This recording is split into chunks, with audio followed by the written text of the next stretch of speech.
اعوذ باللہ من الشیطان الرجیم بسم اللہ الرحمن الرحیم ان ولی اللہ الذی نزل الکتاب وهو يتولى الصالحین والذین تدعون من دونه لا يستطيعون نصرکم ولا انفسهم ينصرون وإن تدعوهم إلى الهدى لا يسمعوا وتراهم ينظرون إليك وهم لا يبصرون۔ سورۃ الاعراف آیت نمبر 196 سے 198۔ پچھلی آیت میں ہم نے یہ بات جانی کہ اللہ تعالیٰ نے نبی مہربان صلی اللہ علیہ وسلم سے کہا کہ آپ ان سے کہہ دیں کہ تم اپنے سارے شرکاء کو، سارے شریکوں کو جن کو تم نے اللہ کا شریک بنا رکھا ہے، پکارو اور پھر تم سب مل کر میرے خلاف چال چلو، مجھے نقصان پہنچانے کی کوشش کرو اور مجھے کوئی مہلت نہ دو۔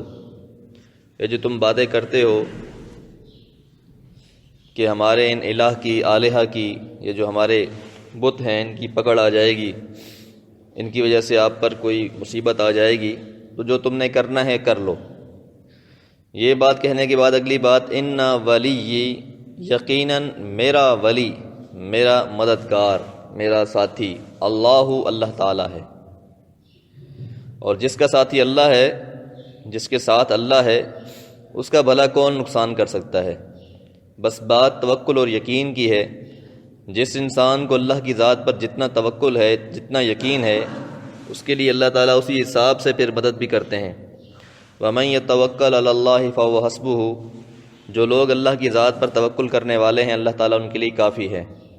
ایک اور جگہ فرمایا، اور جو لوگ اللہ کی ذات پر توکل کرتے ہیں اللہ تعالیٰ ان کو اس اعتبار سے رزق دیتے ہیں کہ جو ان کے وہم و گمان میں بھی نہیں ہوتا۔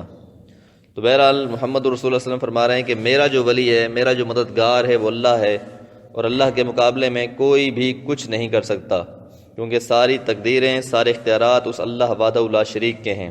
الذی نزل الکتاب، جس نے اس کتاب کو نازل کیا ہے، کیونکہ اہل مکہ کو سب سے زیادہ تکلیف اسی کتاب سے تھی۔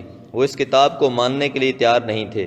وہ کہا کرتے تھے کہ محمد صلی اللہ علیہ وسلم اس کتاب کو تبدیل کر کے لے آئیں یا اس میں سے کچھ حذف کر کے لے آئیں۔ خاص طور پہ جو ان کے اس عقیدے کے بارے میں باتیں تھیں وہ ان کو برداشت نہیں ہوتی تھیں، اس لیے انہوں نے کہا کہ یہ کتاب آپ تبدیل کر کے لے آئیں۔ تو اللہ نے جواب میں یہ کہا کہ ان سے کہہ دو کہ محمد صلی اللہ علیہ وسلم یہ کوئی میری طرف سے تو نہیں ہے، یہ تو اللہ نے نازل کی ہے، وہ اس کتاب کو نازل کرنے والا ہے۔ وَهُوَ يَتَوَلَّى الصَّالِحِينَ، اور وہ مددگار ہے، مدد کرنے والا ہے الصالحین، نیک لوگوں کا۔ جو بھی نیک لوگ ہیں، اللہ والے ہیں، اللہ ان کی مدد ضرور کرتا ہے۔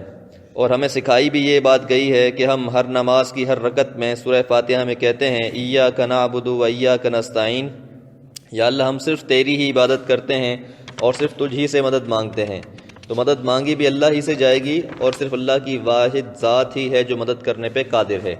والذین تدعون، اور جنہیں تم پکارتے ہو، من دونہ، اس اللہ کے علاوہ، لا یستطیعون نصرکم، وہ نہیں استطاعت رکھتے، نہیں طاقت رکھتے، نصرکم، تمہاری مدد کی، ولا انفسہم، اور نہ اپنی، ینصرون، وہ مدد کر سکتے ہیں۔ یہ آیت پہلے بھی گزر چکی ہے، دوبارہ اس کو دوبارہ لایا گیا ہے، اور جو بات بار بار بیان کی جائے اس کی اہمیت اور زیادہ ہوتی ہے۔ یہ بات تمہیں سمجھ لینی چاہیے کہ عمومی طور پر انسان یہی سمجھتا ہے کہ شاید کوئی میری اور بھی مدد کرنے پہ قادر ہے، کوئی اور بھی مجھے فائدہ پہنچا سکتا ہے۔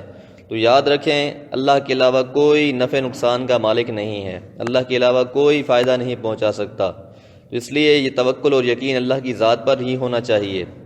اگر اللہ تعالیٰ نے فائدہ لکھ رکھا ہے تو پھر اس فائدے کو، جس طرح ہم نماز کے بعد ایک دعا بھی کہتے ہیں اللہم لا مانع لما اعطیت ولا موطع لما منعت، کہ اللہ جو چیز تو عطا کر دے اسے کوئی روک نہیں سکتا، اور جس چیز کو تو روک لے اسے کوئی عطا نہیں کر سکتا۔ تو یہ سب چیزوں کا تعلق اللہ کی ذات سے۔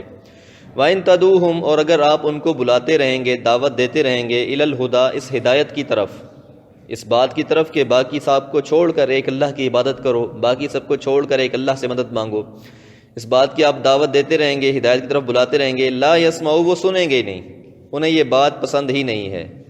وَتَرَاهُمْ يَنْظُرُونَ إِلَيْكَ، اور آپ دیکھیں گے ان کو، ينظرون، وَتَرَا، ترا کا مطلب ہوتا ہے دیکھنا، وَتَرَاهُمْ، اور آپ دیکھیں گے ان کو، ينظرون، کہ وہ دیکھ رہے ہیں، إِلَيْكَ، آپ کی طرف۔ وہم یبصرون، اور وہ دیکھ نہیں سکتے یا وہ دیکھ نہیں رہے۔ مطلب یہ ہے کہ بعض اوقات ایسا ہوتا ہے کہ ایک چیز کو ہم دیکھ رہے ہوتے ہیں لیکن ہمارا دھیان اس طرف نہیں ہوتا، یا یہ ہے کہ ہم وہ دیکھنا نہیں چاہ رہے ہوتے جو اگلا ہمیں دکھانا چاہ رہا ہوتا ہے، یا جو ہمیں بات سمجھانا چاہ رہا ہوتا ہے وہ ہم سمجھنے کو تیار نہیں ہوتے۔ یا اس طرح بھی ہوتا ہے کہ کئی دفعہ ہمارے ہاں کلاس میں بچے سامنے بیٹھے ہوتے ہیں، اب وہ بظاہر تو ایسا ہی لگ رہا ہے جیسے بورڈ کی طرف دیکھ رہا ہے، اس کی توجہ اسی طرف ہی ہے، لیکن وہ اپنے خیالوں میں کھویا ہوا ہوتا ہے، اس کی توجہ اس طرف نہیں ہوتی۔ تو یہی کہا جا رہا ہے وَتَرَاهُمْ، اور آپ دیکھیں گے ان کو، ينظرون الیک، کہ وہ دیکھ رہے ہیں آپ کی طرف، الیک کی طرف یعنی آپ محمد صلی اللہ علیہ وسلم کی طرف، وہم لا یبصرون، اور وہ نہیں دیکھتے ان چیزوں کو، ان کو یہ باتیں سمجھ میں نہیں آتی۔ تو مسئلہ یہی ہے کہ جب تک انسان کا دل و دماغ اس چیز کے لیے خالی نہیں ہوگا، جب تک انسان نیت خالص نہیں کرے گا، کہ جب تک انسان ہدایت کی طلب نہیں رکھے گا تب تک ہدایت ملنے والی نہیں ہے۔ اس لیے انسان کو اپنے دل کو صاف کرنا چاہیے، یہ عقیدہ رکھنا چاہیے، یہ کانسیپٹ بنا لینا چاہیے کہ جو کتاب میں، اس اللہ کی کتاب میں بات لکھی ہوئی ہے وہ سچ ہے، وہ ٹھیک ہے، وہی درست ہے۔ میں غلط ہو سکتا ہوں، میرا خاندان، قوم، برادری، قبیلہ غلط ہو سکتا ہے، ہماری جماعت غلط ہو سکتی ہے، ہمارے اندر غلطیاں ہو سکتی ہیں، لیکن یہ اللہ کی کتاب کبھی غلط نہیں ہو سکتی۔ یہ سچی کتاب ہے، جو اس میں ہے وہی حقیقت ہے، ہمیں اس کی طرف جانا ہے، ہم نے اپنے آپ کو اس کے مطابق بدلنا ہے۔ اگر ہمارے اعمال اس کے مطابق ہیں تو ہم ٹھیک ہیں، ہم ہدایت والے ہیں۔ اگر ہمارے اعمال، ہمارے اعتقادات اس سے متضاد ہیں، اس کے خلاف ہیں، تو پھر یقینی بات ہے کہ اس میں خیر کبھی نہیں ہو سکتا، کیونکہ یہ اللہ کی کتاب ہے جو محمد رسول اللہ صلی اللہ علیہ وسلم پر نازل ہوئی ہے اور امت مسلمہ کے لیے اتاری گئی ہے۔ اگر اس سے رہنمائی حاصل نہ کی جائے گی تو پھر اس کے بعد کس سے رہنمائی حاصل کی جا سکتی ہے؟ تو اللہ تعالیٰ سے دعا ہے کہ اللہ تعالیٰ ہمیں اس کتاب سے سچی رہنمائی حاصل کرنے کی توفیق عطا فرمائے۔ وما علیہ الا البلاغ۔